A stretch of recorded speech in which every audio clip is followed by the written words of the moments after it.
ખૂબ ખૂબ સ્વાગત છે ઇસ્કોન બેંગલુરુ તરફથી ભગવદ ગીતાના કોર્સમાં 8મો દિવસ 8મો અધ્યાય શ્રી શ્રી રાધા ગોવિંદજીના ચરણોમાં વંદન કરી ગુરુ મહારાજના આશીર્વાદની સાથે મંગલાચરણથી આજના અધ્યાયની શરૂઆત. સ્લાઇડ વિઝિબલ છે. હરે કૃષ્ણ. हाँ प्रभु जी, हाँ प्रभु जी। ઓમ જ્ઞાનાતિમિરાંધસ્ય જ્ઞાનાંજનશલાકયા ચક્ષુરુન્મિલિतं येन तस्मै श्रीगुरुवे नमः.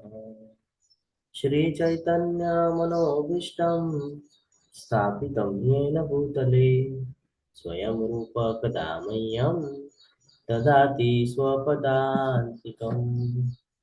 वन्देऽहं श्रीगुरु श्रीयुतपदकमलं श्रीगुरुन् वैष्णवांश्च श्रीरूपं साग्रजातं सहगण रघुनाथान्वितं तं सजीवं साद्वैतं सावधूतं परिजनसहितं श्रीकृष्णचैतन्यदेवं श्रीराधान् कृष्णपादान् सहगण ललिता श्रीविशाखान्वितांश्च.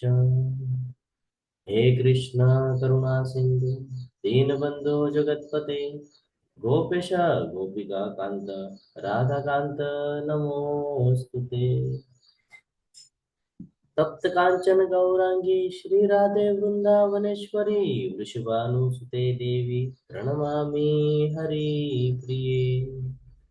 वाञ्छाकल्पतरुभ्यश्च कृपा सिन्धुभ्य एव च पतितानां पावनेभ्यो वैष्णवेभ्यो नमो नमः. नमो ओम विष्णुपादाय कृष्णपृष्ठाय भूतले श्रीमते भक्तिवेदांत स्वामिनीति नामिने नमस्ते सारस्वते देवे गौरवाणी प्रचारिणे निर्विशेष शून्यवादी पाश्चात्य देशतारिणे. जय श्री कृष्ण चैतन्य प्रभु नित्यानंद श्री अद्वैत गदाधर श्रीवासादि गौर भक्तवृंद. हरे कृष्ण कृष्ण कृष्ण हरे हरे हरे राम राम राम राम राम हरे हरे हरे. हरे हरे कृष्ण कृष्ण सर्वाने प्रभु जी दंडवत प्रणाम। हरे कृष्ण प्रभु जी, दंडवत दंडवत प्रणाम. प्रणाम। हरे कृष्ण प्रभु जी दंडवत प्रणाम। हरे कृष्ण. हरे कृष्ण प्रभु जी।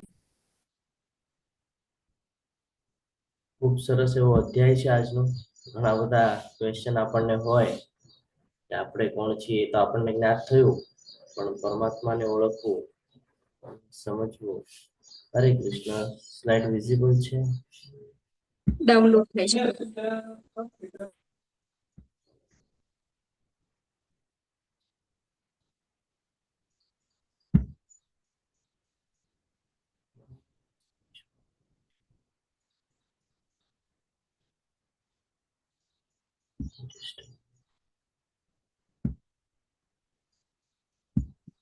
हरे कृष्ण प्रभु जी। हरे कृष्ण. एक જ મિનિટ આપજો મને.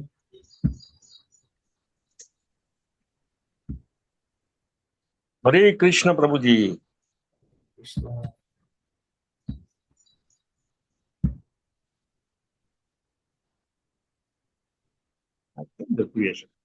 વિઝિબલ છે. હા પ્રભુ જી। અક્ષર બ્રહ્મ યોગ આપણે જોઈએ તો અહીંયા ચિત્રમાં જ આપણને બતાડે છે કે આજે કંઈક આપણને એવું જ્ઞાન થશે કે આપણે જે દેવી દેવતાઓની વાત કરતા હોઈએ છીએ એ છે ક્યાં, અને ભગવાન કૃષ્ણજી જેમણે આ સૃષ્ટિનું નિર્માણ કરેલું છે એ આ બધું કેવી રીતે સંભાળી રહ્યા છે એ આપણે આજના અધ્યાયમાં જોવાના છીએ. અને આજનો અધ્યાય જાણ્યા પછી લગભગ આપણને ઘણું બધું ક્લિયર થઈ જાય છે કે આપણે કોણ છીએ, આપણો ભગવાન સાથેનો સંબંધ શું છે, આપણે કેવી રીતે ભગવત પ્રાપ્તિ કરી શકીએ છીએ. અહીંયા કીધું ને પરમાત્માની પ્રાપ્તિ, 8મો અધ્યાય ભગવત પ્રાપ્તિ. તો કેવી રીતે કરી શકીએ છીએ. હરે કૃષ્ણ. થોડુંક આપણે પાછલા અધ્યાયનું થોડું ચર્ચા કરી દઈએ. હરે કૃષ્ણ. શું શું કીધું ભગવાને આપણને? જેને જે આવડે, જે ખબર હોય એ બોલજો. હરે કૃષ્ણ. શરણાગતિ, ભગવત પ્રાપ્તિ કરવા માટે આપણને કયા કયા બાબતોનું મુખ્યત્વે ધ્યાન રાખવાનું છે? જયંત પ્રભુજી, હરે કૃષ્ણ. હરે કૃષ્ણ પ્રભુજી.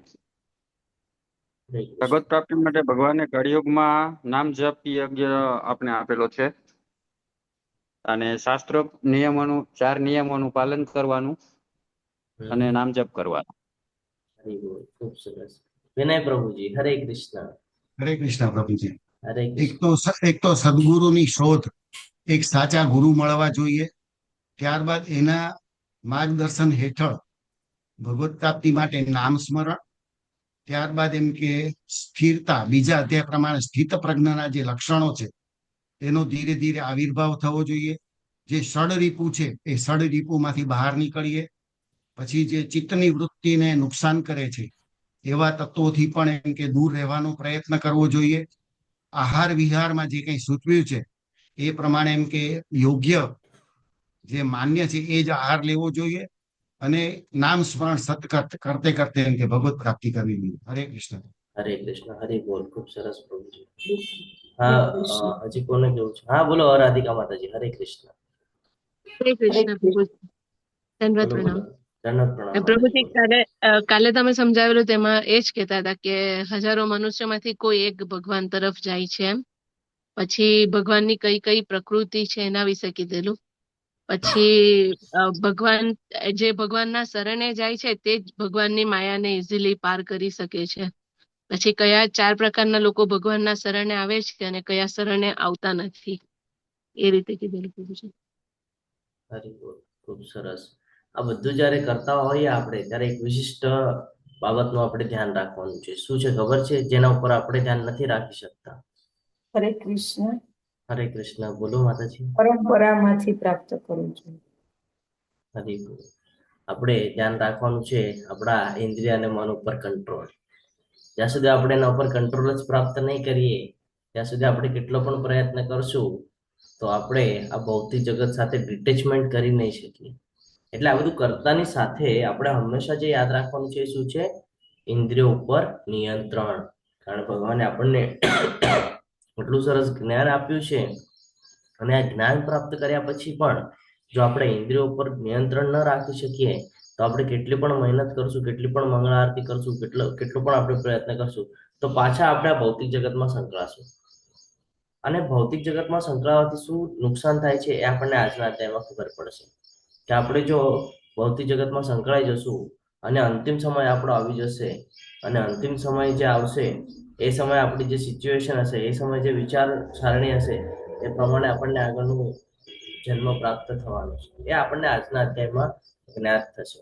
એટલે કંટ્રોલ કરવો જરૂરી છે. અર્જુનજી આ પ્રશ્ન પૂછશે, મૃત્યુ સમયે કૃષ્ણનું સ્મરણ કરવું કેવી રીતે કરી શકાય? યોગ મિશ્ર ભક્તિ દ્વારા કૃષ્ણનું સ્મરણ, શુદ્ધ ભક્ત દ્વારા કૃષ્ણનું સ્મરણ, ભૌતિક વિશ્વ વિરુદ્ધ આધ્યાત્મિક વિશ્વ. આ બહુ મહત્વનું છે કે ભૌતિક વિશ્વ અને આધ્યાત્મિક વિશ્વને સમજવું. જ્યાં આને સમજી જાય છે એ કૃષ્ણની પ્રાપ્તિ માટે શુદ્ધ ભક્ત બની શકે છે. તો આજના અધ્યાયની શરૂઆત કરીએ. અર્જુનજીના શ્લોક દ્વારા શરૂઆત છે. પ્રશ્ન કરશે અર્જુનજી, એવા અમુક ક્વેશ્ચન પૂછશે જેમાંથી અમુક આપણને ખબર છે અને અમુક આપણને જ્ઞાત થશે. અર્જુન ઉવાચ કિમ તદ બ્રહ્મ કિમં ધ્યાનમ કિમં ધ્યાત્મમ કિમ કર્મ પુરુષોત્તમ અધિભૂતમ ચ કિમ પ્રોક્તમ અધિદૈવમ કિમ ઉચ્યતે. અર્જુને પૂછા કરી, અર્જુનજી પૂછી રહ્યા છે, હે ભગવાન, હે પુરુષોત્તમ, બ્રહ્મ શું છે? પહેલો ક્વેશ્ચન કર્યો, બ્રહ્મ શું છે? આત્મા શું છે? સકામ કર્મ શું છે? આ ભૌતિક જગત શું છે? અને દેવો શું છે? કેટલા ક્વેશ્ચન પૂછ્યા? 5 ક્વેશ્ચન પૂછ્યા. કયા કયા? તો કે બ્રહ્મ શું છે આપણે બીજા અધ્યાયમાં જોઈ ગયા. આત્મા શું છે બીજા અધ્યાયમાં જોઈ ગયા. સકામ કર્મ શું છે ત્રીજા અધ્યાયમાં જોઈ ગયા. ચોથું છે ભૌતિક જગત શું છે એ પણ આપણને જ્ઞાત થઈ ગયું. અને પાંચમું દેવો શું છે. આ બધું કૃપા કરીને મને સમજાવો. આગળ કે છે, અધિયજ્ઞમ કથમ ગોત્રમ દેહે અસ્મિન દેહે અસ્મિન મધુસૂદન પ્રયાણ કાલે ચ કથમ જ્ઞેયોસી નિયતાત્મભી. અહીંયા શું કહે છે કે હે મધુસૂદન, અહીંયા મધુસૂદન શબ્દનો ઉચ્ચાર કરવામાં આવેલો છે.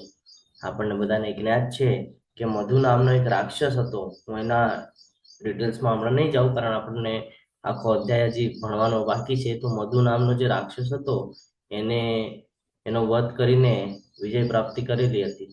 બધાને ખબર છે આપણને ઘટના. નહીં ખબર હોય તો આપણે ભક્તિ વૃક્ષામાં જે ભક્તિ વૃક્ષાના ટીચર છે એમને કહીને આ કથા સાંભળશું. તો મધુ નામના રાક્ષસનો વધ કર્યો હતો એટલે એમને મધુસૂદન કીધું છે. અને અત્યારે જે એમને જે ક્વેશ્ચન થઈ રહ્યા છે કોને, અર્જુનજીને, એ કંઈક આવા જ પ્રકારના છે. કારણ અર્જુનજી ભગવાનના ભક્ત પણ છે અને જ્ઞાની પણ છે. જ્ઞાની અને ભક્તો હોવાની સાથે આવા ક્વેશ્ચનો થાય એટલે શેના લક્ષણ છે? આ રાક્ષસ પ્રકારનું લક્ષણ કહેવાય છે.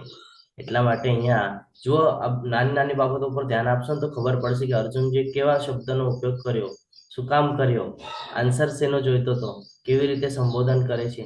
આ બધી બાબતો સમજવી જરૂરી છે આપણને.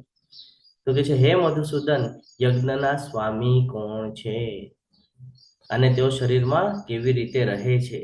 વળી ભક્તિમાં પરોવાયેલો મનુષ્ય અંતકાલે આપને કેવી રીતે જાણી શકે?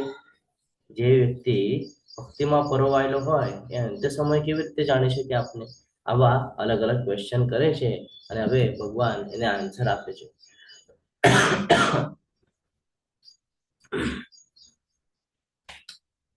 જરા મરણ મોક્ષાય મામાશ્રિત્ય યતન્તિ યે તે બ્રહ્મ ત્વદિતુમ કૃષ્ણમ આધ્યાત્મમ કર્મ ચાખલમ. આપણે અહીંયા જોઈએ કે શું કહી રહ્યા છે.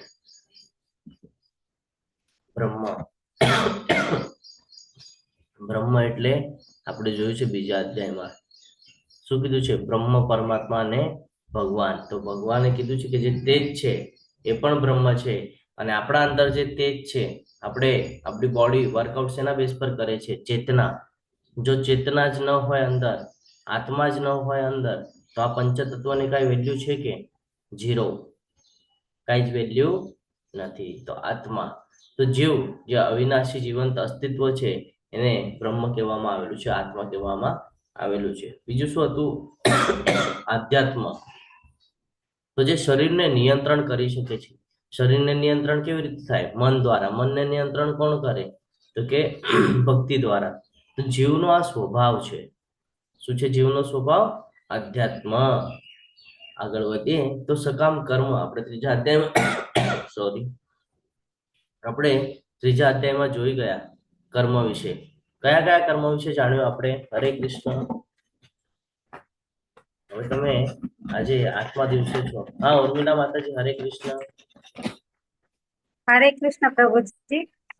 સકામ, અકર્મ, વિકર્મ, નિષ્કામ કર્મ.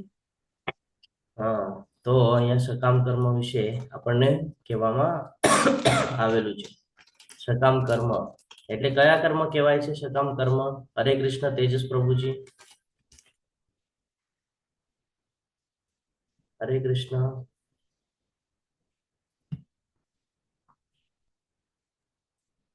અવાજ આવે છે મારો તેજસ પ્રભુજી? હરે કૃષ્ણ. હા પ્રભુજી, આવે છે.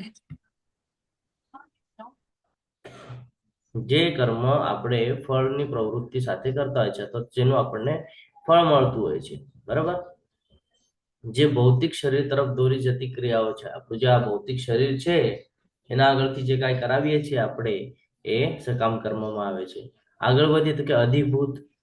અધિભૂત કોને કહેવાય? હરે કૃષ્ણ. તેજસ પ્રભુજી હેન્ડરેસ છે, કંઈક એવું છે તમારે? હરે કૃષ્ણ પ્રભુજી. ના પ્રભુજી. ઓકે, હરે કૃષ્ણ. હરે કૃષ્ણ. અધિભૂત. આપણે શેને અધિભૂત છીએ? તો કે ભૌતિક પ્રકૃતિ. આજે ભૌતિક જગત છે ને, આપણે બધા એમાં સંકળાયેલા છીએ. આ એક પ્રકારનું આપણે એમ સમજીએ છીએ કે જેલ છે, આપણે અહીંયા ફસાઈ ગયા છે, આપણે અહીંયાથી નીકળવાનું છે.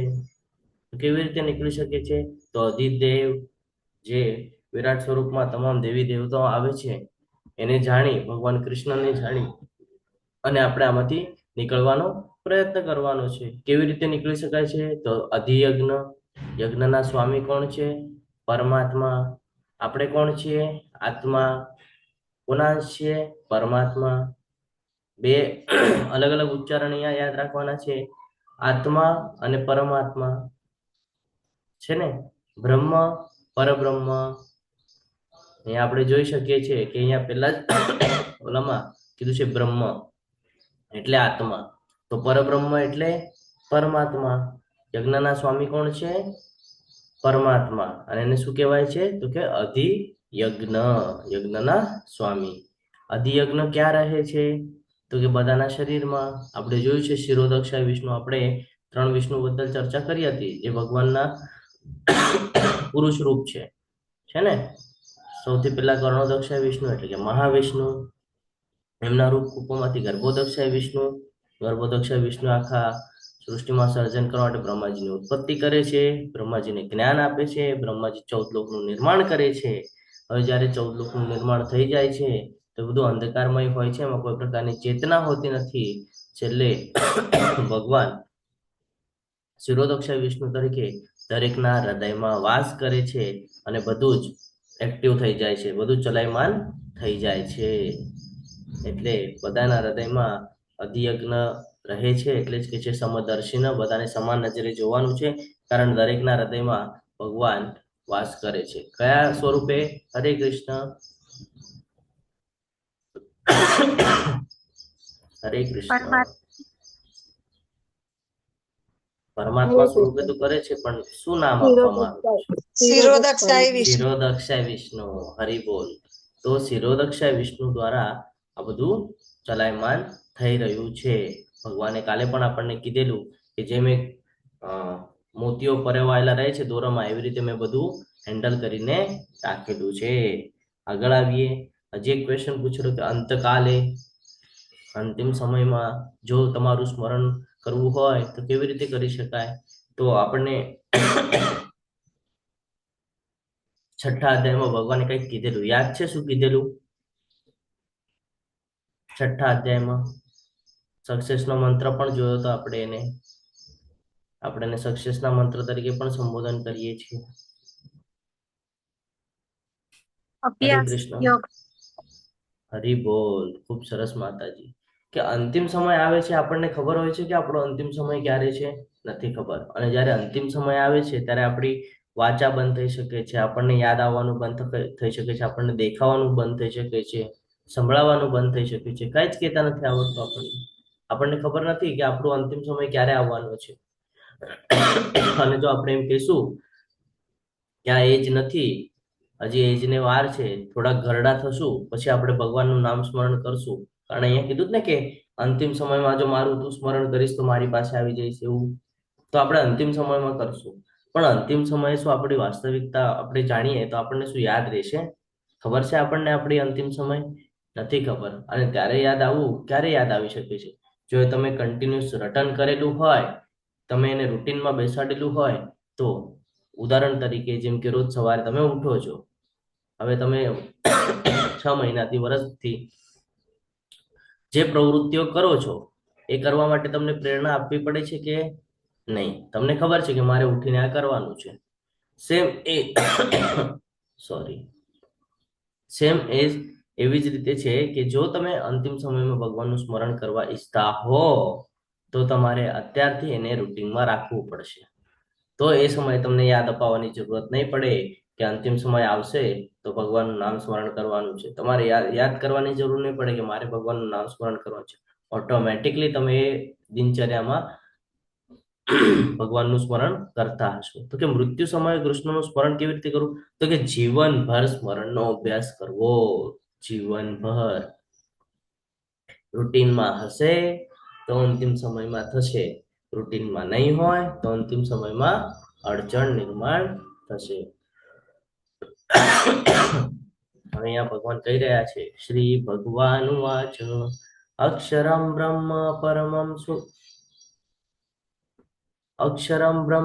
પરમં સ્વભાવો આધ્યાત્મમ ઉચ્યતે ભૂતભાવોદ્ભવ કરો વિસર્ગમ કર્મ સંજ્ઞિત. પૂર્ણ પુરુષોત્તમ પરમેશ્વરે કહ્યું કે અવિનાશી તથા દિવ્ય જીવને બ્રહ્મ કહે છે. જો શું કહે છે? અવિનાશી તથા દિવ્ય જીવને બ્રહ્મ કહે છે. અહીંયા બે બાબત સમજવાની છે આપણે. અવિનાશી બીજા અધ્યાયમાં કીધેલો કે આત્માનો કોઈ અંત નથી, એટલે એ અવિનાશી છે, એનો વિનાશ નથી થવાનો. તથા દિવ્ય જીવ, દિવ્ય જીવ એટલે શું? જીવ તો બધા જ છે, પણ દિવ્ય જીવ કોને કહીએ છીએ? હરે કૃષ્ણ. જે ભગવાનની ભક્તિમાં જોડાયેલું હોય. હરી બોલ. આપણે હવે 8મા અધ્યાયમાં છીએ તો આપણને ઘણું બધું જ્ઞાન થઈ ગયું છે કે દિવ્ય જીવ એને કહેવાય કે જે કન્ટિન્યુઅસ ભગવાનની ભક્તિમાં પરોવાયેલો હોય, જે ભગવાનને સેન્ટરમાં રાખીને કોઈ પણ પ્રકારનું કર્મ કરતો હોય, તો આવો જીવ દિવ્ય છે. અને આવા જીવને બ્રહ્મ કહે છે, અને તેના સનાતન સ્વભાવને આધ્યાત્મ અથવા આત્મા કહે છે, કે જેના દ્વારા એ ચાલી રહ્યું છે. જીવોના ભૌતિક શરીરનો વિકાસ થવાની પ્રક્રિયા સાથે, એટલે આજે આપણે એજ વધી રહી છે, એને કહે છે કે શરીરનો વિકાસ થવાની પ્રક્રિયા સાથે સંકળાયેલા કાર્યોને કર્મ અથવા તો સકામ કર્મ કહેવામાં આવે છે. કે આપણે આપણું જીવન જીવવા માટે વિકાસ કરીએ છીએ જીવનનો, એટલે આપણે જે શરીરનો વિકાસ થયો છે એની સાથે આપણે જે કરીએ છીએ ને, ડેઈલી રૂટીનના જે કાર્યો છે ને, એ કાર્યોની અહીંયા વાત થાય છે કે એ કાર્યોને કર્મ અથવા તો સકામ કર્મ કહે છે. રાઈટ સાઈડના પિક્ચરમાં અહીંયા બતાડેલું છે કે આપણે ડેઈલી રૂટીનમાં કેટલા બધા પ્રકારના કર્મ કરતા હોઈએ છીએ. એમાંથી ખરાબ કર્મ કયા છે આપણને પણ જ્ઞાત છે, અને સારા કર્મ કયા છે એ પણ આપણને જ્ઞાત છે. આગળ વધીએ. અધિભૂતમ ચરો ભાવ પુરુષશ્ચાદિદૈવતમ અધિયજ્ઞો હમેવાત્ર દેહે દેહ વૃતાંબર. હે દેહધારીઓમાં શ્રેષ્ઠ, નિરંતર પરિવર્તનશીલ આ ભૌતિક પ્રકૃતિ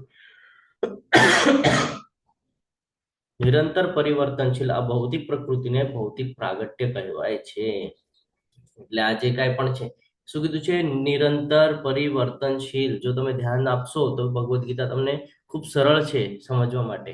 નિરંતર પરિવર્તનશીલ ભૌતિક પ્રકૃતિને ભૌતિક પ્રાગટ્ય કહેવાય છે, જેની અંદર સૂર્ય તથા ચંદ્ર જેવા દેવોનો સમાવેશ થાય છે. સૂર્ય અને ચંદ્રને શેની ઉપમા આપી છે? દેવોની. અને આગળ કે છે તે ભગવાનના વિરાટ સ્વરૂપ જે છે એ અધિદૈવ કહેવાય છે. જે આપણને આગળ આવશે વિરાટ સ્વરૂપ, એમાં જે સ્વરૂપ બતાડે છે એ કે છે એ અધિદેવ કહેવાય છે. અને પ્રત્યેક દેહધારીના હૃદયમાં પરમાત્મા રૂપે સ્થિત હું પરમેશ્વર અધિયજ્ઞ એટલે કે યજ્ઞનો સ્વામી કહેવાઉં છું. ક્યાં હોય છે સ્થિત?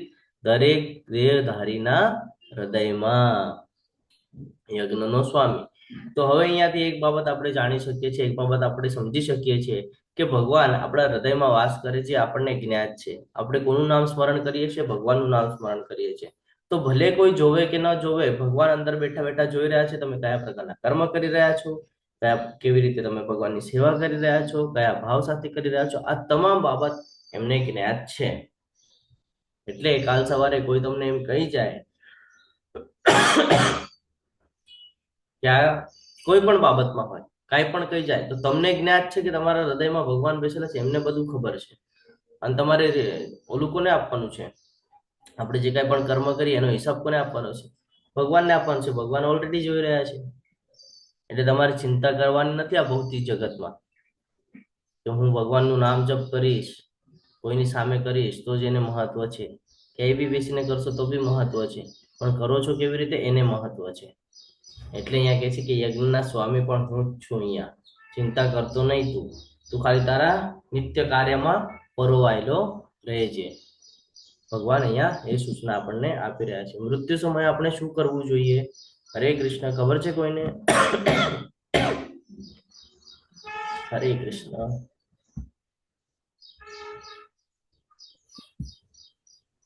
હા, બોલો બોલો રાધિકા માતાજી. હરે કૃષ્ણ. મૃત્યુ સમયે આપણે જે આખી જિંદગી અભ્યાસ કરેલો હોય ભગવાનના નામ સ્મરણનો, તો એ નામ સ્મરણ થશે એમ. હરી બોલ.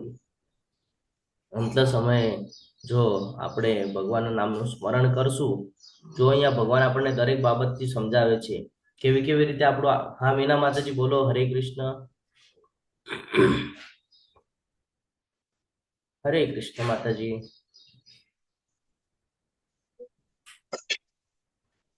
હરે કૃષ્ણ પ્રભુજી.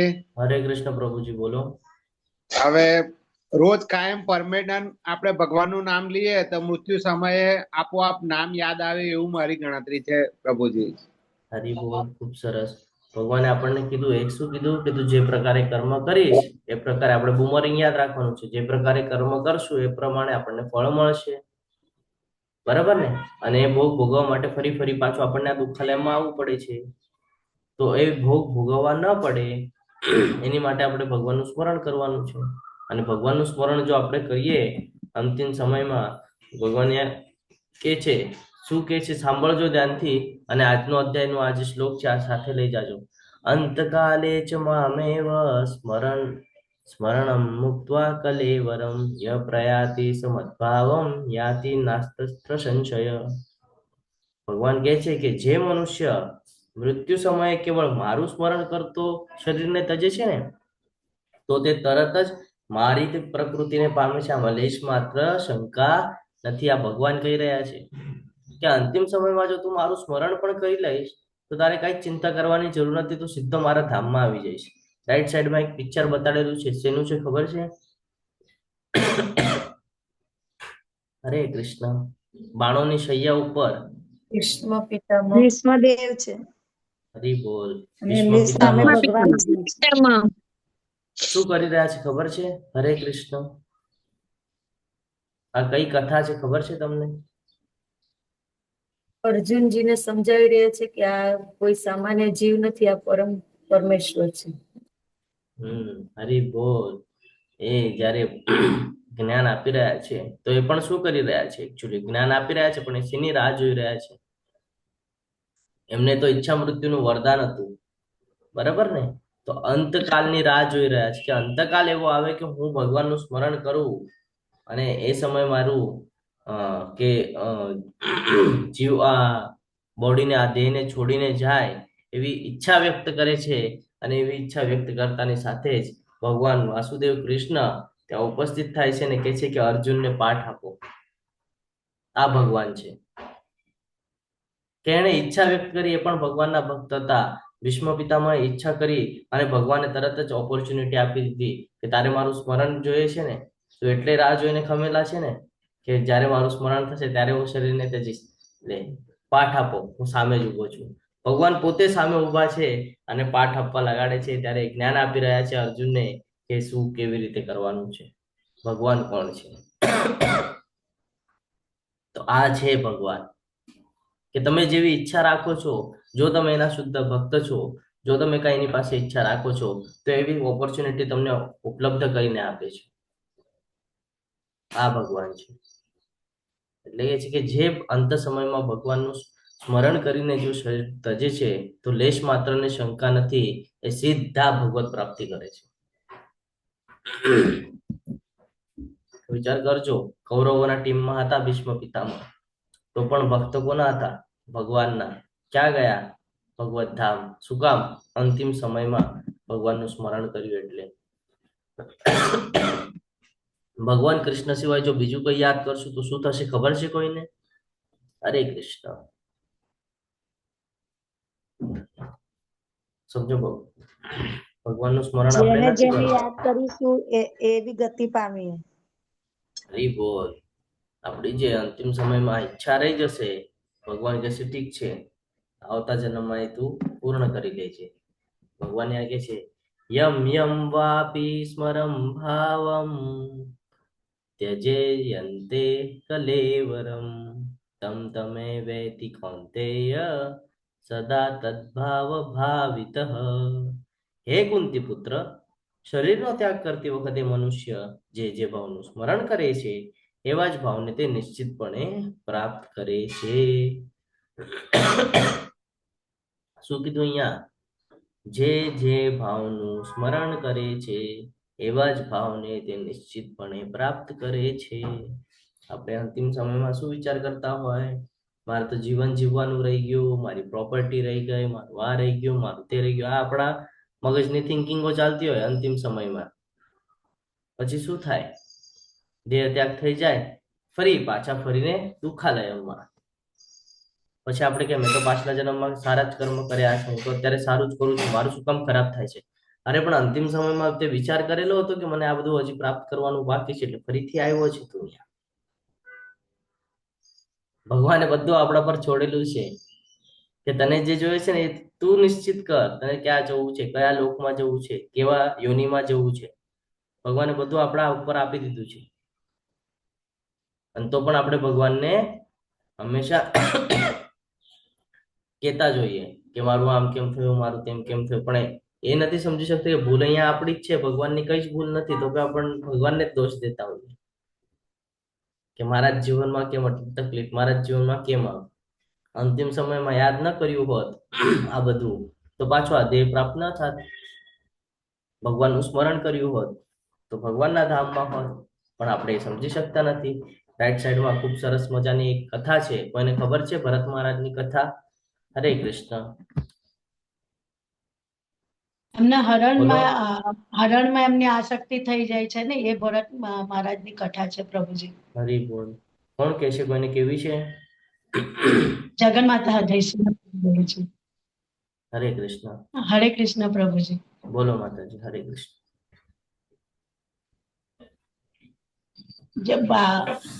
ભરત માટે એમને જે હરણ એમને જે આસક્તિ થઈ જાય છે એને લીધે એમનો પાછો પુનર્જન્મ લેવો પડે છે એમને. એ કથા છે ને એમની ભરત. બરોબર માતાજી. હરી બોલ. એ જ કથા છે. તો આપણે જોઈએ, આ કથા સમજવી જરૂરી છે. હા રાધિકા માતાજી, તમારે કેવી છે કથા? હરે કૃષ્ણ. હરે કૃષ્ણ. હરે કૃષ્ણ માતાજી. ભરત રાજા એમના પહેલા આગલા જન્મમાં રાજા હતા. તો એમનું બધું રાજ દરબાર છોડીને વનમાં તપસ્યા કરવા જતા રહી છે કે ભગવત પ્રાપ્તિ માટે. પણ ત્યાં જતા એક ગર્ભસ્થ હરણી હોય છે, તો તેની પાછળ વાઘ પડેલો હોય, તો તે હરણી એનો જીવ બચાવવા માટે નદી ક્રોસ કરે છે, તો એનો ગર્ભ પડી જાય છે અને હરણીનું મૃત્યુ થાય છે. તો ભરત રાજા એમ પણ ભગવાનના ભક્ત હોય એટલે બધા જીવો પ્રત્યે દયા રાખે. તો એ રીતે એમને દયા આવી, તો એમને એ બચ્ચાને એમની કુટીરમાં લઈ આવ્યા અને એનું ધ્યાન રાખ્યું કે મારા માટે જ મૂકી ગયું છે એમ, એટલે મારે એનું કેર કરવું પડશે એમ. તો જેને આખું પોતાના રાજ્યની બધી આસક્તિ છોડી, એ ધીરે ધીરે હરણના બચ્ચામાં એમને આસક્તિ થવા લાગી કે એને ખાધું કે એને સૂઈ ગયું હશે કે ફરીને પાછું એ ભૂલી નહીં જાય એ રીતે. અને પછી એવી રીતે એક વખત એ હરણ જતું રહેલું, તો એની શોધમાં ભરત રાજા જાય છે. તો એમનું ટેકરી પરથી કે એના પરથી પડતા મૃત્યુ થઈ જાય છે. તો હરણનામાં આસક્તિ હોય છે એટલે બીજો જન્મ હરણનો થાય છે. એટલે એ પછી હરણનો જન્મ થાય તેમાં પણ એમને ભગવત કૃપાથી એમને નોલેજ હોય છે કે એમને એમનું જીવન એ થઈ ગયું કે એમને હરણમાં આસક્તિ, અંત સમયમાં હરણમાં આસક્તિ લગાડી.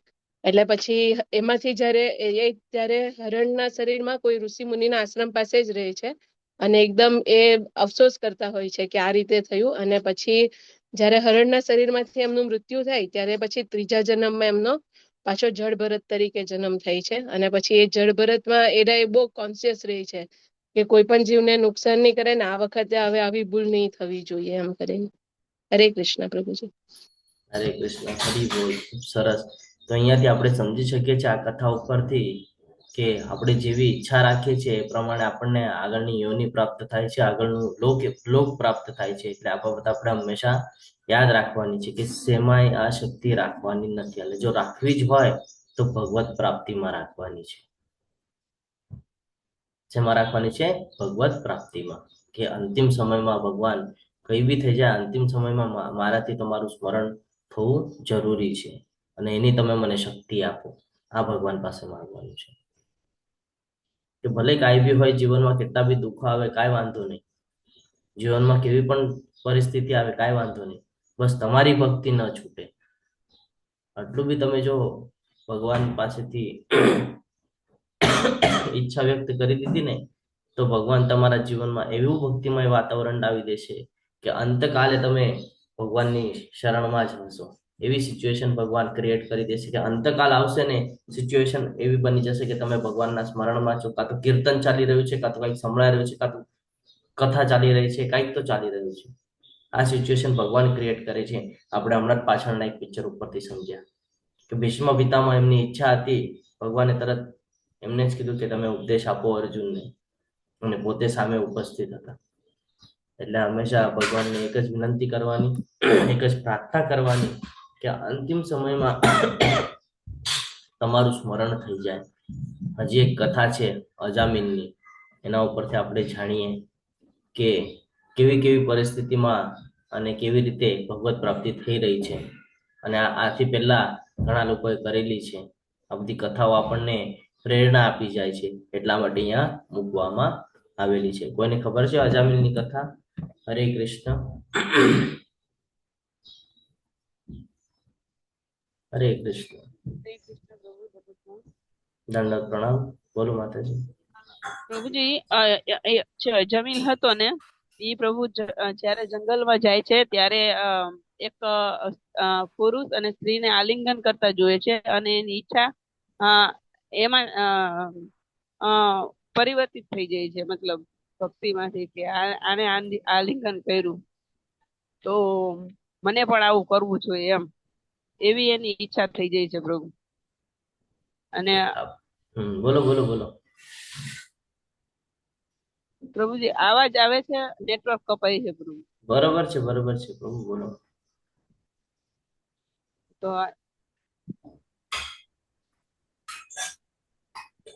હરે કૃષ્ણ. હા આરતી માતાજી. હરે કૃષ્ણ. હરે કૃષ્ણ પ્રભુજી. દંડવત પ્રણામ. દંડવત પ્રણામ અજામિલ માતાજી. એક બ્રાહ્મણ હતો, શુદ્ધ બ્રાહ્મણ હતો. એમને એકવાર ઈ જયારે સેવા માટે ફૂલ તોડવા વનમાં જાય છે ત્યારે એક વેશ્યાને કોઈ સાથે પ્રેમાલાપ કરતા જોઈ જાય છે. અને એ પેલા વિચારે છે કે આ મારે ન જોવું જોઈએ, પણ પછી એમ વિચારે કે ઝાડ પાછળ ભલે હું સાંભળું, અને એમ ધીરેકથી જોવાય પણ જાય છે. અને પછી એમ થાય છે કે આટલી સુંદર સ્ત્રી અને આવો માણસ, આને તો હું પામી શકું એમ. અને પછી જયારે ઘરે આવે છે તો તરત જ એની પત્નીને કહે છે કે હું તારી માટે એક સરસ કામવાળી બાઈ લઈ આવીશ. અને એનો વિચાર હોય છે કે બસ એ વેશ્યાની ઘરે જ લઈ આવે. એટલે એ વેશ્યાને જઈને મનાઈ આવે છે. વેશ્યા કહે છે કે ભાઈ મારું તો પૂરું ન કરી શકે, મને તો દારૂ જોઈએ, દાગીનો જોઈએ. તો કે કાંઈ વાંધો નહીં, હું આપીશ તને બધું. તો કે તો હું આવીશ. અને ઘરે એને લઈ જાય છે. અને મા બાપ તો જોવે છે કે વેશ્યા આવી, એટલે મા બાપ તો ઘર છોડીને જતા રહે છે. પત્નીને પેલા તો એવું કહે છે કે હું કામવાળી લઈને આવ્યો છું, પણ પત્નીને પછી સમજ પડે તો એ છોકરાઓ લઈને જતી રહે છે. અને પછી આની સાથે ઘણા વર્ષો સુધી રહે છે. અને એના શરૂઆતમાં તો જે ઘરનો પૈસો છે એ વાપરે છે, ને પછી ચોરી જુગાર બધું કરી લે છે. અને જયારે એ બહુ મોટી ઉંમરના થઈ જાય છે ત્યારે એનો છેલ્લો બાળક 10મો હોય છે. અને એના ઘરે સંત ભૂલથી આવી જાય છે, કેમ કે અને એ ભગવાનની કૃપા જ હશે કે એની ઘરે આવ્યા. ને એને જયારે જોવે છે કે આ ગર્ભવતી છે વેશ્યા, તો એને એમ કહે છે કે હવે જે બાળક આવે એનું નામ નારાયણ રાખજો. અને પછી જયારે એને અને અજામિલને ખૂબ જ આસક્તિ છેલ્લા બાળક ઉપર હોય છે. આખો દિવસ એ નારાયણ નારાયણ કરતા હોય છે. અને જયારે એનો અંત સમય આવે છે, પથારીમાં હોય છે, ત્યારે એને યમદૂતો લેવા આવે છે અને એકદમ યમપાસ ફેંકીને ખેંચે છે. અને એ બધું એ પોતાની નજરે જોવે છે કે યમદૂતો જોર જોરથી એને ખેંચતા હોય છે. અને એ ભયનો માર્યો નારાયણ એમ કરીને બોલે છે, પોતાના પુત્રને બોલાવવા માંગે છે. અને જેવું બોલે છે એવા નારાયણ દૂતો અપિયર આવી જાય છે. અને નારાયણ દૂતો કે છે થોભી જાઓ, કેમ કે આને નારાયણનું નામ લીધું છે એટલે આ અમારો જ જીવ છે, અમે આને લઈ જશું. અને પછી બહુ બધી લાંબી આર્ગ્યુમેન્ટ ચાલે છે, ભાગવતમાં છે, યમદૂતો અને વિષ્ણુદૂતો વચ્ચે.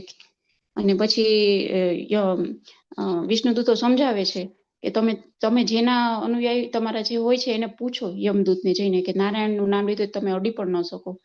અને પછી આ બધા જાય છે, પૂછે છે, તો યમદૂતને કહે છે કે આવું કોણ હશે, ચતુર્ભુજ હતા અને અમને જીવને લેવા જ ન દીધો. તો કે એને શું કીધું તું? તો કે નારાયણ બોલો ને આવી ગયા. તો કે અરે બાપરે, કે નારાયણ લીધું હોય જ્યાં નામ, એની સામું નહીં જવાનું, એ ઘરની અંદર જવાનું નહીં. જ્યાં વૈષ્ણવ હોય ને નારાયણનું નામ લે તો એની બાજુમાંથી નહીં નીકળવાનું. એટલે અજામિલ આ બધું જોવે છે ને પછી એને બધા વયા જાય છે, વિષ્ણુદૂત પણ જાય છે. એટલે અજામિલને એટલે ખબર પડી જાય કે આ તો બહુ મારી મોટી જિંદગીની ભૂલ થઈ ગઈ, કે મેં આ વેશ્યાને રાખીને આવી રીતે થયો, હવે મારે જેટલું મારી પાસે જીવન બચ્યું છે એટલું હું ભગવત નામ લઈશ. અને એ વયા જાય છે હરિદ્વાર, ખૂબ ભગવત નામ લે. અને પછી એને વિષ્ણુદૂતો ગરુડ લઈને આવે છે અને એમને ધામ લઈ જાય છે. હરે કૃષ્ણ પ્રભુજી. ધન્યવાદ માતાજી, તમારું ખૂબ સરસ રીતે વર્ણન કર્યું.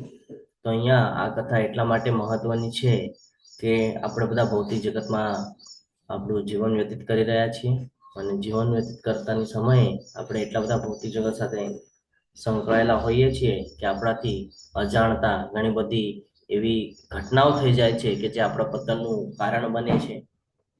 પરંતુ એક અહીંયા સત્કર્મ થઈ ગયું એમનાથી કે એમના પુત્રનું નામ જે રાખવામાં આવ્યું નારાયણ, અને પુત્રને જે પ્રમાણે સંબોધન કરતા હતા, ભલે પુત્રનું સંબોધન કરતા હતા પણ ઇનડાયરેક્ટલી નામ લેવાતું હતું ભગવાનનું.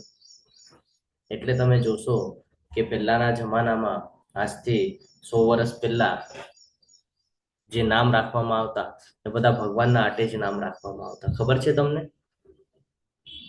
હરે કૃષ્ણ. અત્યારના નામ તો એવી રીતે રાખવામાં આવે છે કે ઉચ્ચારણ કરવામાં પણ આપણને તકલીફ થાય, પણ એ સમયે નામ જ એવા રાખવામાં આવતા કે તમે કોઈને પણ ઉચ્ચારણ કરશો તો તમે ભગવાનનું જ નામ લેશો, તેવા નામ રાખવામાં આવતા. એની પાછળનું કારણ આ કથા છે. ખૂબ સરસ મજાની કથા છે. ભક્તિ વૃક્ષમાં અથવા તો ભાગવતમમાં તમે જોડાતા હશો તો તમને આ કથા વિશે પણ વિસ્તૃત જ્ઞાન પ્રાપ્ત થશે.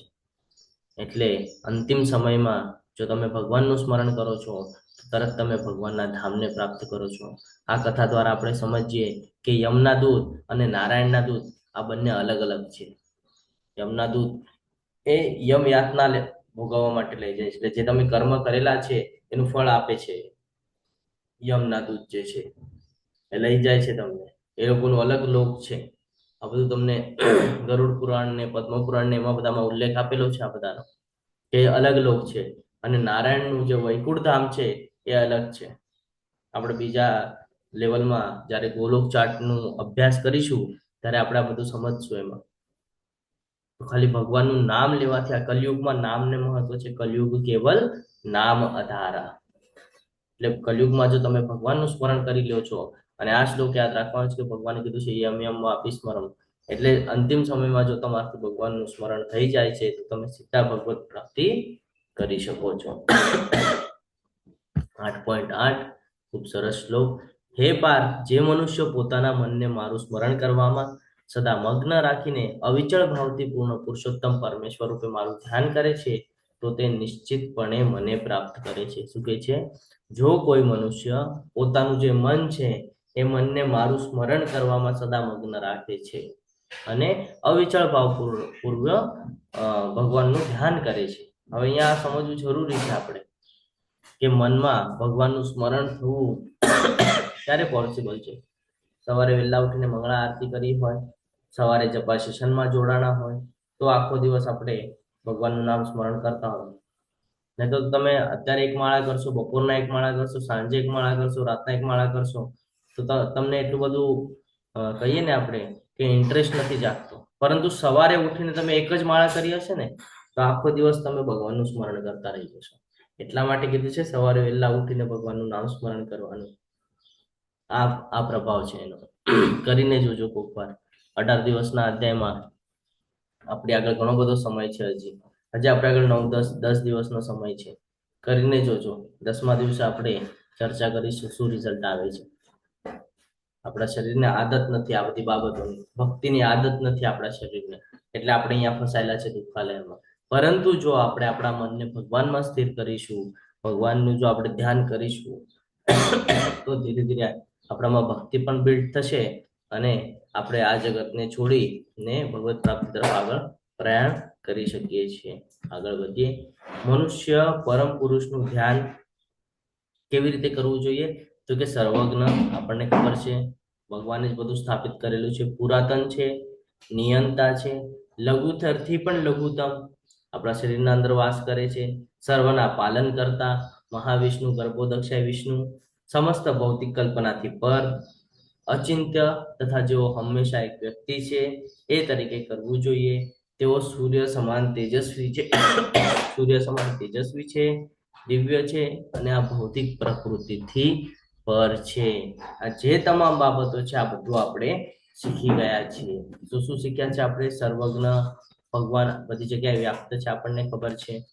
પુરાતન છે, નિયંતા છે, લઘુત્તરથી પણ લઘુત્તમ આપણે જાણ્યું એમને, બરોબર, સર્વના પાલન કરતા. અને ભગવાન કે શ્લોકમાં પણ કહી દીધું છે ક્લિયર તો હું તમારું રક્ષણ કરું છું, જો તમે મારું સ્મરણ કરશો તો હું તમારું રક્ષણ કરું છું, કીધું પણ છે, બરાબર. હજી કેવી રીતે પાલન કરે છે? તો કે ગર્ભોદક્ષા વિષ્ણુ, 14 લોકનું નિર્માણ છે ને, આ બધું કરીને પાલન કરે છે. અને અંતે શું કરે છે? તો કે ચેતના નથી, તો ચેતના માટે શું કરે છે? શિરોદક્ષા વિષ્ણુ. એટલે હંમેશા આ બધું ધ્યાન રાખવાનું છે કે કેવી રીતે આ બધું પ્રકૃતિ છે, પ્રકૃતિને આપણે આધીન થવાનું નથી, આપણે ભગવત પ્રાપ્તિ કરવાની છે. આ જે 14 લોક છે આ દુઃખાલયમ કહેવામાં આવેલું છે. આ દુઃખાલયમને આપણે છોડી અને ભગવત ધામની પ્રાપ્તિ માટે પ્રયત્ન કરવાના છે. આગળ વધીએ. હે પૃથાપુત્ર અર્જુન, જે મનુષ્ય અનંત ભાવે નિરંતર મારું સ્મરણ કરતો રહે છે તેને માટે હું સુલભ છું, કારણ કે તે મારી ભક્તિમય સેવામાં નિરંતર પ્રવૃત્ત રહે છે. શું કહે છે ભગવાન? કે જે મનુષ્ય અનન્ય ભાવે નિરંતર મારું સ્મરણ કરતો રહે છે એની માટે હું ઈઝી છું. કેમ? તો કન્ટિન્યુઅસ ભક્તિમય સેવામાં પ્રવૃત્ત રહે છે. અને જ્યારે આપણે ભક્તિમય સેવામાં પ્રવૃત્ત હોઈએ ત્યારે જ આપણને અનુભૂતિ થાય. એ વગર અનુભૂતિ થાય કે આપણને ન થાય. એટલે ભક્તિ બહુ મહત્વનો પાર્ટ છે જીવનમાં. અત્યાર સુધી આપણને જ્ઞાત નહોતું, આપણા જીવનમાં ભક્તિ 0% હતી. હવે આપણે ધીરે ધીરે ભગવાનના નામનો જપ કરશું, મંગળા આરતી કરશું, ભોગ અર્પણ કરશું, જેનાથી ધીરે ધીરે આપણામાં શુદ્ધતા આવશે. અને જેમ જેમ આપણામાં શુદ્ધતા આવશે એમ એમ આપણને ઉચ્ચ કોટીનું જ્ઞાન પ્રાપ્ત થતું જશે. જ્યારે ઉચ્ચ કોટીનું જ્ઞાન આપણને પ્રાપ્ત થાય છે ત્યારે આપણા ભક્તિમય વાતાવરણ અથવા તો ભક્તિમય જીવનમાં આપણા સુધારા વધારા થતા આપણને દર્શાય છે. અને જ્યારે આપણે ભક્તિમાં તલ્લીન થઈએ છીએ ત્યારે આપણું ડિટેચમેન્ટ આ ભૌતિક જગત સાથે થાય છે. અને જ્યારે આ ભૌતિક જગત સાથે ડિટેચમેન્ટ એટલે શું? કે ઓલું કમળપત્ર આપણે જોયું હતું ને કે એના ઉપર પાણીનું ટીપ્યું, એ જે સ્થિતિ છે ને એ સ્થિતિ ત્યારે થાય છે આપણી, જ્યારે આપણે ભક્તિમાં તલ્લીન હોઈએ છીએ ને ત્યારે. ત્યાં જગતમાં રે પણ છે, જગત સાથે સંકળાયેલા પણ છે, પણ જગતમાં આસક્તિ રાખતા નથી. એટલે ભક્તિ બહુ મહત્વની છે. હવે આપણે આ બંને ડિફરન્ટ વે જોઈએ કે ભૌતિક વિશ્વ શું છે અને આધ્યાત્મિક વિશ્વ શું છે. આનો જે તફાવત છે એ જાણવો જરૂરી છે. એ જાણશું તો આપણને હજી ક્લિયરન્સ આવશે કે શા માટે આપણે અહીંયા ફસાયેલા છીએ એવું આપણે સમજીએ છીએ. આગળ વધીએ. અહીંયા સુધી ક્લિયર છે? હરે કૃષ્ણ. હરે કૃષ્ણ. હા પ્રભુ. તો આગળ વધીએ. મને પ્રાપ્ત કર્યા પછી મહાત્માજનો કે જેઓ ભક્તિ યોગી છે તેઓ દુઃખમય એવા આ ક્ષણભંગુર જગતમાં કદાપી પાછા આવતા નથી. કેમ? તો તેમણે પરમ સિદ્ધ પ્રાપ્ત કરેલી છે. સિદ્ધિ પ્રાપ્ત કરવી કોને કહીએ આપણે? હરે કૃષ્ણ. સિદ્ધિ પ્રાપ્ત કરવી એટલે શું ખબર છે કોઈને? એના ઉપર વિજય મેળવવો, જીતવું, એને પ્રમાણ એવું પ્રભુજી? જીત મેળવવી, એના પર વિજય પ્રાપ્ત કરવો. શેના ઉપર? ભક્તિ ઉપર. જ્યારે તમે ડિટેચમેન્ટ કરશો આ ભૌતિક જગત સાથે તો કે શેના બેસ પર કરશો? તમે સિદ્ધિ પ્રાપ્ત કરી હશે ત્યારે ને. સિદ્ધિ પ્રાપ્ત કરવી એટલે શું? કોઈ પણ એક જ બાબતમાં એકાગ્ર થઈ જવું, એક જ બાબત વિશે ચિંતન કરવું, એને જ સિદ્ધિ પ્રાપ્ત કરી કહેવાય.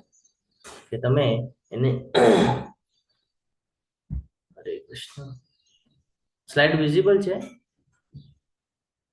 હા પ્રભુજી. હા પ્રભુ. મને અહીંયા નથી દેખાઈ રહી. તો ભગવાન કહે છે કે મને પ્રાપ્ત કર્યા પછી મહાત્માજનો કે જે ભક્તિ યોગી છે, જે ભક્તિમાં તલ્લીન છે એને જ મહાત્મા કહેવાય છે. કારણ કે એ આત્મા મહાન છે. શું કામ? તેને વાસ્તવિકતાના દર્શન છે, જ્ઞાનના અનુભવ છે અને ભક્તિમય સેવામાં તલ્લીન છે, એને ભક્તિ યોગી કહેવાય છે. અને એ ફરીથી કોઈ દિવસે આ દુઃખમય એવા ક્ષણભંગુર જગતમાં આને દુઃખાલયમ નામ આપવામાં આવેલું છે. આને એટલે કોને? બ્રહ્માજીએ જે કાંઈ પણ નિર્મિત કરેલું છે, ગર્ભોદક્ષ વિષ્ણુએ જે કાંઈ પણ નિર્મિત કરેલું છે, આ તમામ બાબત જે કાંઈ છે આ બધું ક્ષણભંગુર છે. શું કામ ક્ષણભંગુર છે? આપણે જોયું તો ભગવાનના રૂપોમાંથી આ બધું નિર્માણ થાય છે. ભગવાન શ્વાસ બહાર કાઢે એટલે આનું નિર્માણ થાય, અને શ્વાસ અંદર લે એટલે પાછું બધું ભગવાનના અંદર સમાઈ જાય છે. એટલે આનું સુનિશ્ચિત છે, આનો જન્મ પણ નિશ્ચિત છે અને આનું વિનાશ પણ નિશ્ચિત છે. એટલે આજે 14 લોકની વાત થઈ રહી છે. આ 14 લોક આ ક્ષણભંગુર ગણાય છે, આ દુઃખાલયમ ગણાય છે. આપણે તો અત્યારે એમાંનું એક લોક છે જે પૃથ્વી લોક છે, એના ઉપર વાસ કરી રહ્યા છે. આપણાથી ઉપરના 6 લોક અને નીચેના 7 લોક આ બધા ક્ષણભંગુર કહેવાય છે, અને આપણે આમાં જ ફરી રહ્યા છીએ. સારા કર્મ કરે એટલે ઉપર જાય, ભોગ ભોગવાઈ જાય એટલે પાછા નીચે આવે, ખરાબ કર્મ કરે તો નીચે જાય, ત્યાંથી પાછા સારા કર્મ કરે એટલે પાછા પૃથ્વી પર આવીએ. તો આ 14 લોકમાં આપણે ફર્યા કરીએ છીએ. ક્યારના આ ક્ષણભંગુર જગત છે, આમાં આપણે ફર્યા કરીએ છીએ. આપણે આમાંથી બહાર નીકળવાનું છે અને ભગવત ધામની પ્રાપ્તિ કરવાની છે. એની માટે આપણને ભક્તિ યોગ મહત્વનો છે. અર્જુન, આ ભૌતિક જગતમાં સર્વોચ્ચ લોકથી માંડીને, જો હમણાં આપણે જે ચર્ચા કરતા હતા ને, આવી ગયું કે હે અર્જુન, આ ભૌતિક જગતમાં સર્વોચ્ચ લોકથી માંડીને નિમ્નતમ સુધીના બધા જ દુઃખોના સ્થાન છે. બ્રહ્માજીએ શરૂઆત કરેલી ઉપરથી નીચેના પાતાળ લોક સુધી જેટલા પણ લોક આવે છે, આ તમામ લોક છે શું છે? દુઃખોના સ્થાન છે. એટલે આને ઇનડાયરેક્ટલી દુઃખાલયમ નામ દેવામાં આવેલું છે, કે જ્યાં વારંવાર જન્મ અને મરણ થયા કરે છે. હે કુંતી પુત્ર, જે મનુષ્ય મારા ધામને પામે છે એ કદાપી પુનર્જન્મ પ્રાપ્ત કરતો નથી. એટલે અહીંયાથી શું સમજાય છે કે જો આપણે 14 લોકમાંથી બહાર નીકળી જશું, જો ભગવત ધામની પ્રાપ્તિ કરશું, તો પરમાનન્ટ આપણે ત્યાં જ રહેવાનું છે. ત્યાંથી ફરી પાછું આ દુઃખાલયમાં આવવાની જરૂર પડવાની નથી, કે આપણે કોઈ દિવસે આ દુઃખાલયમાં આવવાના નથી. કેમ? કારણ કે આપણે ભગવાનના સાનિધ્યમાં છે, ભગવાનના ધામમાં વાસ કરી રહ્યા છીએ. તો આ સમજવું બહુ જરૂરી છે. ભગવાન અહીંયા ક્લિયર કટ કે છે કે આ દુઃખાલયમ છે, અહીંયાથી બહાર નીકળ, અને ક્યાં? તો કે મારા સનાતન ધામમાં. હવે આપણે ઓલા દિવસે બ્રહ્માજીનો એક દિવસ, બ્રહ્માજીની આયુ પણ જોઈ હતી છે ને. તો અહીંયા આપણે જોઈએ છીએ કે માનવીય ગણના અનુસાર 1000 યુગ મળીને, કેટલા? 1000 યુગ મળીને બ્રહ્માજીનો એક દિવસ થાય છે, અને વળી તેમની રાત્રિ આ વિશે પણ એટલી જ હોય છે. એટલે 1000 યુગ એટલે એક સવાર એટલે 12 કલાક, અને 1000 યુગ એટલે બીજા 12 કલાક. આપણા જે 12 કલાક 24 કલાકનો આપણો એક દિવસ છે, તો બ્રહ્માજીનો એક દિવસ આખો 24 કલાકનો કમ્પ્લીટ કરવો હોય તો એની માટે 1000 યુગ અને પાછા 1000 યુગ એટલે ટોટલ 2000 યુગ થાય ત્યારે એમનો એક દિવસ પૂરો થાય. હવે સમજી લેજો, આ બ્રહ્માજીનું કેલ્ક્યુલેશન છે. અલગ અલગ જગ્યા ઉપર અલગ અલગ ટાઈમ ટેબલ છે. જીવનની જે રચના છે એ પણ અલગ અલગ છે. અલગ અલગ યોનિમાં અલગ અલગ યોનિમાં જેમ ઉચ્ચતર સ્તર છે, જળચર, ઉભયચર, એવી રીતે જેમ જેમ સ્તર છે, એવી જ રીતે અહીંયા પણ અલગ અલગ ગણના છે. એટલે જે પ્રમાણે આપણે અલગ અલગ લોકમાં જશું એ પ્રમાણે તેની ટાઈમ ડ્યુરેશન અલગ અલગ છે, તેની એજ ડ્યુરેશન અલગ અલગ છે. અને જો આપણે આ બધું બધાથી બચવું હોય તો સીધું આપણે જવાનું છે વૈકુંઠ ગોલોક વૃંદાવન. ત્યાં એકવાર ગયા પછી આપણને આ કશું જ લાગુ પડવાનું નથી. બ્રહ્માજીના દિવસના આરંભ કાળે બધા જીવો અવ્યક્ત દશામાં વ્યક્ત થાય છે, અને પછી જ્યારે બ્રહ્માજીની રાત પડે છે ત્યારે તેઓ પુનઃ અવ્યક્ત દશાને પામે છે. એટલે આ પણ એક સાયકલ ચાલી રહી છે એમ અહીંયા સૂચવવા માંગે છે કે આ પણ એક સાયકલ છે. તો બ્રહ્માજી પાછું બધું નિર્માણ કરે છે, અને બ્રહ્માજી પાછું બધું નષ્ટ, એટલે બ્રહ્માજી સુઈ જાય એટલે બધું પૂરું થઈ જાય. બ્રહ્માજી ઉઠે એટલે આપણે કેવું સવારે ઉઠીને ભગવાનની આરાધના કરીએ, બધું કરીએ, પછી આપણે આપણું નિયત કર્તવ્ય કર્મ તરફ આગળ વધીએ છીએ. એવી જ રીતે બ્રહ્માજીને પણ કામ સોંપેલું છે કે રોજ સવારે ઉઠીને નિર્માણ કરવાનું, અને બધું તમારે 14 લોકનું નિર્માણ કરીને આપવાનું. પછી 14 લોકનું નિર્માણ થાય એટલે એમાં ચેતના ન હોય, એટલે ચેતના ક્યાંથી પુરાય? તો કે શિરોદક્ષય વિષ્ણુ, એટલે પાછું બધું ગતિમાન થઈ જાય, પાછા બધા નક્ષત્ર ગ્રહો ચાલવા માંડે. આવું અસંખ્ય જગ્યાએ થાય છે.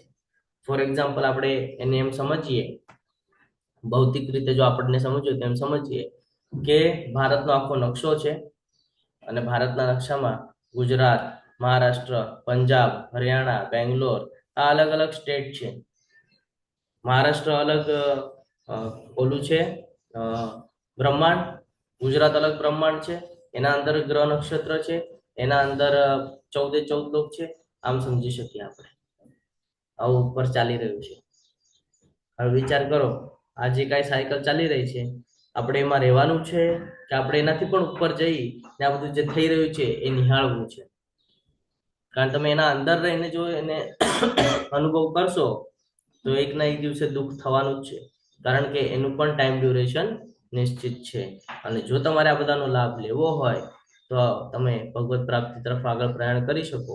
અને જ્યારે તમે ભગવત પ્રાપ્તિ કરો તો એકદમ ઉપર વૈકુંઠમાં બેઠા બેઠા તમે બધું નિહાળી શકો. કેટલી પૃથ્વીઓ છે, કેટલા બ્રહ્માંડ છે, કેટલા મહાવિષ્ણુ છે, એવી રીતે.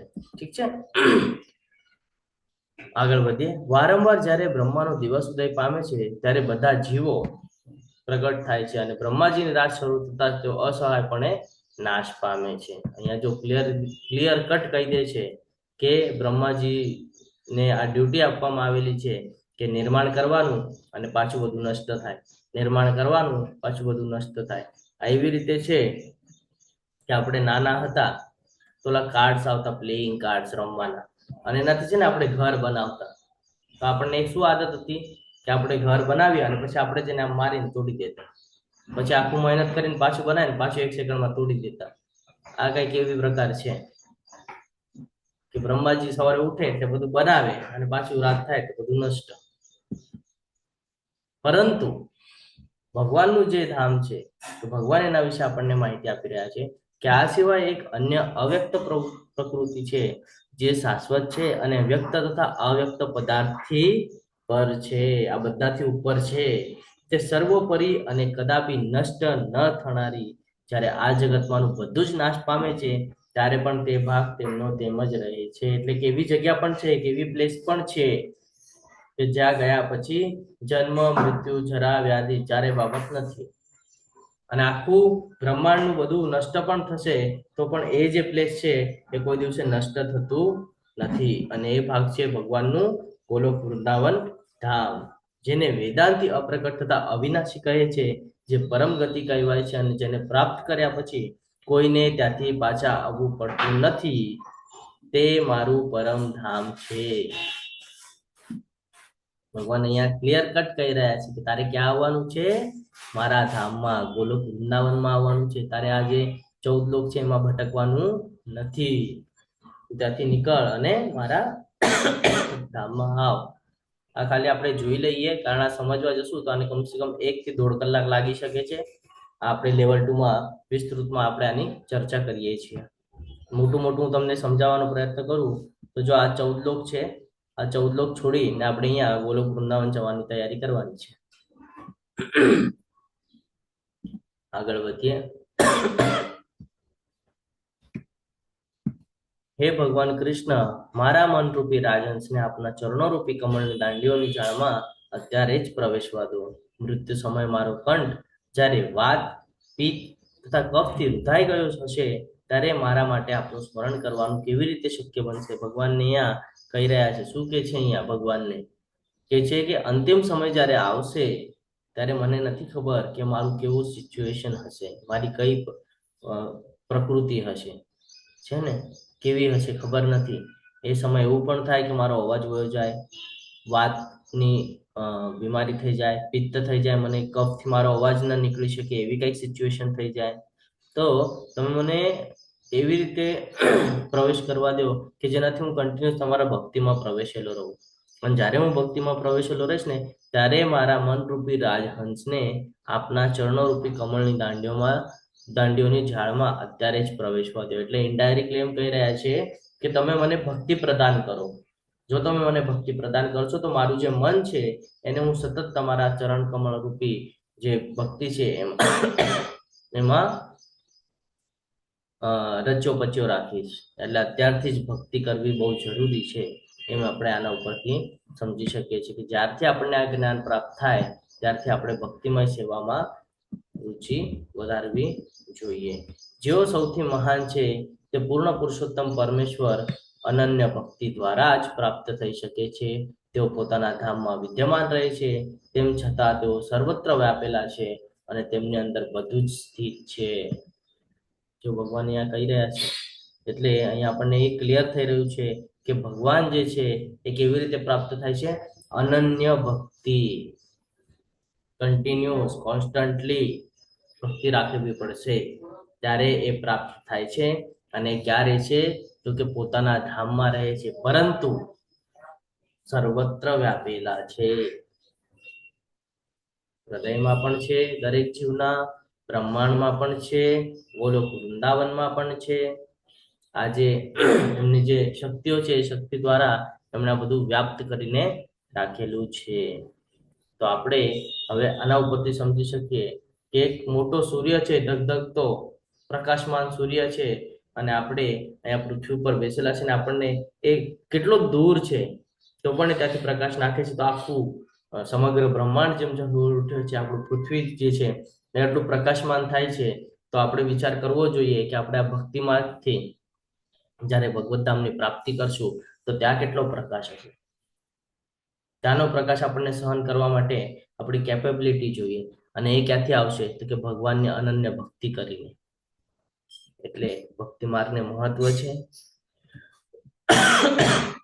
આજે લોક છે આ લોકોને સુખાલય કહેવામાં આવે છે કે દુઃખાલય? હરે કૃષ્ણ. હરે કૃષ્ણ. શું કામ દુઃખાલય એમ કીધું છે? પ્રભુજી. હરે કૃષ્ણ. તો હરે કૃષ્ણ. બોલો માતાજી. માતાજી અવાજ જન્મ મૃત્યુ જરા વ્યાધિ એ બધું, જન્મ મૃત્યુ જરા વ્યાધિ એવા અનેક દુઃખો છે. જન્મ મૃત્યુ જરા વ્યાધિ દુઃખ દોષાનું દર્શનમ, કે દુઃખનું એ દર્શન કરાવે છે. જન્મ મૃત્યુ જરા અને વ્યાધિ આ ચારે બાબત આપણા દુઃખનું કારણ બને છે. આગળ વધીએ તો ભગવાન શું કહે છે કે હજી શું કરીશ? તમારા ધામને પ્રાપ્ત કરીશ. તો વેદેશુ યજ્ઞેશુ તપસ્ુ ચૈવ. અહીંયા ભગવાન કહે છે કે તું વેદોનું અધ્યયન કરી લે, યજ્ઞ કરી લે, તપ કરી લે, દાન કરી લે, કેટલા પણ પુણ્ય કર્મો કરી લે, પરંતુ અંતેથી તત્સર્વમ વિદમ વિદિત્વા. અહીંયા ભગવાન કહી રહ્યા છે કે જે મનુષ્ય ભક્તિમય સેવાના માર્ગનો સ્વીકાર કરે છે, જેનો ભક્તિમય સેવાના માર્ગનો સ્વીકાર કરે છે. વિચાર કરજો શું કે છે ભગવાન અહીંયા. ભગવાન કહી રહ્યા છે કે જે મનુષ્ય ખાલી ભક્તિ કરે છે ને એને કયું ફળ મળે છે એ કે છે અહીંયા. વેદા અધ્યયન, તપ, બધા વેદોનું અધ્યયન પણ કરી લો તમે, મોટામાં મોટું તપ પણ કરી લો જે અષ્ટાંગ યોગમાં હતો, મોટા મોટા યજ્ઞો પણ કરી લો, વધારેમાં વધારે દાન પણ કરી લો, અથવા તો તાત્વિક કે સકામ કર્મ પણ કરી લો. એ કર્મો કરીને આટલું બધું કર્યા પછી જે ફળ મળે છે ને, બરાબર, એ ફળ કરતા પણ વધારે મહત્વ છે ખાલી ભક્તિ કરવી. એટલે અહીંયા ભગવાન કહે છે કે જે મનુષ્ય ભક્તિમય સેવાના માર્ગનો સ્વીકાર કરે છે તે વેદા અધ્યયન, તપ, યજ્ઞ, દાન કરવાથી અથવા તાત્વિક કર્મ કે સકામ કર્મ કરવાથી પ્રાપ્ત થનારા ફળોથી વંચિત રહેતો નથી. તે કેવળ ભક્તિ કરવાથી જ આ સર્વ ફળો પામે છે અને અંતે સર્વોપરી સનાતન ધામને પામે છે. તમે જયારે આ બધું કરવા જશો, વેદોનું અધ્યયન, તપ, યજ્ઞ, દાન અને સકામ કર્મ, તેમાં ઘણો બધો સમય જાય છે અને કઈ જગ્યાએ કરો છો એને પણ મહત્વ હોય છે.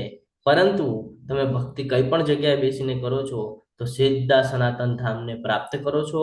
અને જ્યારે તમે ભક્તિ કરો છો, ભગવાનની સેવા કરો છો, તો તમને આ બધાનું જે ફળ છે એ ઇનડાયરેક્ટલી ફળ તમને ભક્તિ કરવા માત્રથી પ્રાપ્ત થઈ જાય છે. એટલે અહીંયા સમજવા જેવું એ છે કે કોઈ ભગવત પ્રાપ્તિ માટે વેદોનું અધ્યયન કરી લે, તપ, યજ્ઞ, દાન કરી લે, તો પણ કદાચ એ ભગવત પ્રાપ્તિ કરવામાં સફળ થાય નહીં. પરંતુ જો તમે ભક્તિ કરી લેશો તો ભગવાન કહે છે સર્વોપરી સનાતન ધામને પ્રાપ્ત કરે છે. અને અસંખ્ય એવા ઉદાહરણ ભગવાને આપણને અત્યાર સુધીના અધ્યાયોમાં આપવામાં આવેલા છે. અહીંયા સુધી ક્લિયર છે? હરે કૃષ્ણ. હા પ્રભુજી. તો હું એમ સમજુ છું કે તમને આજનો અધ્યાય સમજાણો હશે. હરે કૃષ્ણ. અરુણા માતાજી હેન્ડ રેઝ છે. યસ, હરે કૃષ્ણ પ્રભુજી. હરે પ્રભુજી, કૃષ્ણ. તમે કીધું કે 14 લોક છે અને એવું કહેવાય કે 7 ધામ છે, તો આ બંનેમાં શું ફરક છે? જો એ જે દ્વીપ છે ને એની પણ આપણે ચર્ચા કરશું. તમે જ્યારે લેવલ 2 માં આવશો ને તો આપણે એનું વિસ્તૃતમાં ચર્ચા કરશું. એ જે 7 દ્વીપ જે ટાપુઓની વાત થઈ રહી છે એ પણ છે, જેમાં આપણે જ્યારે શાસ્ત્રોનું અધ્યયન કરીએ 1-2 મિનિટ ખાલી આપણે આ ક્લાસ પૂરો કરીએ અને પછી એના પર વિસ્તૃત ચર્ચા કરીએ, કારણ 1 જ કલાકનો સમય હોય છે. તો અહીંયા સુધી તમને બધાને સમજાણું હશે એવી હું આશા રાખીને તમે બધા મને ખૂબ શાંતિપૂર્વક સાંભળો. એટલે આજનો અધ્યાય અહીંયા પૂર્ણ થાય છે અને હું તમારા બધાનો ખૂબ ખૂબ આભાર વ્યક્ત કરું છું કે તમે ખૂબ સરસ રીતે અહીંયા સહકાર નોંધાવો છો, અહીંયા ઉપસ્થિતિ નોંધાવો છો. હું આશા રાખીશ કે તમે બધા ક્વિઝ ભરતા હશો અને લેવલ 2 માટે પ્રયત્ન કરતા હશો. વાંછા કલ્પતરુભ્યશ્ચ કૃપા સિંધુભ્ય એવ ચ પતિતાનાં પાવનેભ્યો વૈષ્ણવેભ્યો નમો નમઃ. अनंत कोटि वैष्णव वृंद की जय, भगवद गीता की जय, श्रील प्रभुपाद की जय, सद्गुरुदेव की जय. हरे कृष्ण हरे कृष्ण कृष्ण कृष्ण हरे हरे, हरे राम हरे राम, राम राम हरे हरे. हरे कृष्ण सर्वने.